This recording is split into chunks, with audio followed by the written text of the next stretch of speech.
देखिए, आज मैं समझता हूँ एक बहुत बड़ा दिन है जब वीरभद्र जी की मूर्ति का अनावरण यहाँ पर किया गया है। वीरभद्र जी उनकी 6 बार इस प्रदेश के मुखिया रहे और मुख्यमंत्री के रूप में भी उनका एक बड़ा योगदान है इस प्रदेश के विकास के लिए, इस प्रदेश को आगे ले जाने में।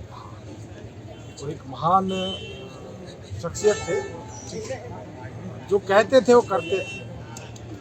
मुझे याद है, मैं भी उनके साथ 5 साल मुझे विधायक के रूप में, 5 क्या मैं कह सकता हूँ 6.5 साल विधायक के रूप में उनके साथ काम करने का अवसर मिला। और उनका जो कार्यकाल 5 साल जब मुख्यमंत्री के रूप में थे, और उस समय उन्होंने जो निर्णय लिए वो ऐसे निर्णय थे कि जिसको मैं कह सकता हूँ परफेक्ट। उन्होंने एक बार विधानसभा में कहा कि हिमाचल प्रदेश में स्कूलों को, शिक्षा को लेकर बात कि अगर एक बच्चे के लिए भी स्कूल खोलना पड़ेगा तो उसके लिए भी स्कूल। तो इस प्रकार के महान व्यक्तित्व थे और मैं समझता हूँ प्रदेश के लिए उनका बहुत बड़ा योगदान रहा और सभी प्रदेशवासियों के लिए मैं समझता हूँ आज का दिन बड़ा दिन है। पिछले दिनों शिमला में भी उनकी प्रतिमा का अनावरण किया गया और भव्य प्रतिमा लगाई गई और आज यहाँ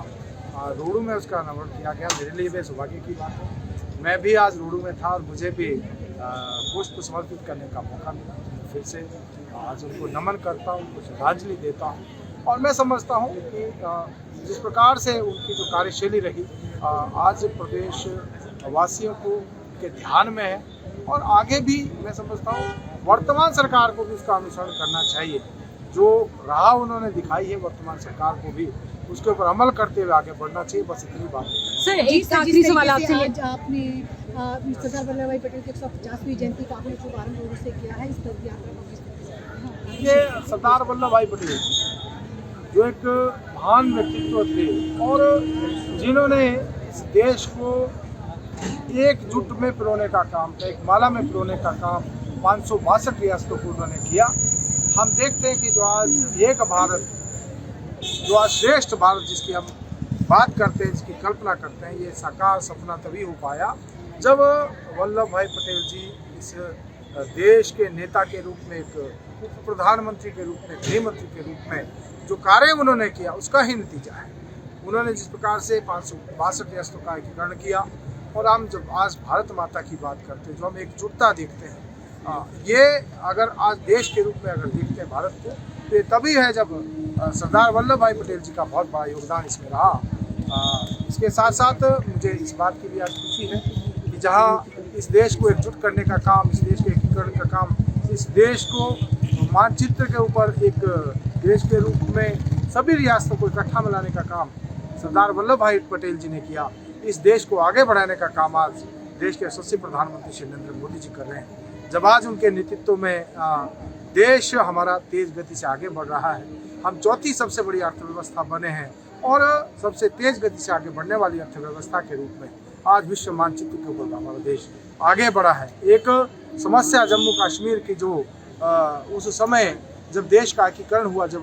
सभी रियासतों को मिलाया गया, बाकी रियासतों की जिम्मेदारी 562 श्री वल्लभ भाई पटेल जी ने इस काम को किया। उसके बाद जूनागढ़ और जो हैदराबाद की रियासत उसको भी मिला लिया गया, लेकिन जम्मू कश्मीर जो समस्या वहाँ की रह गई थी इस देश को,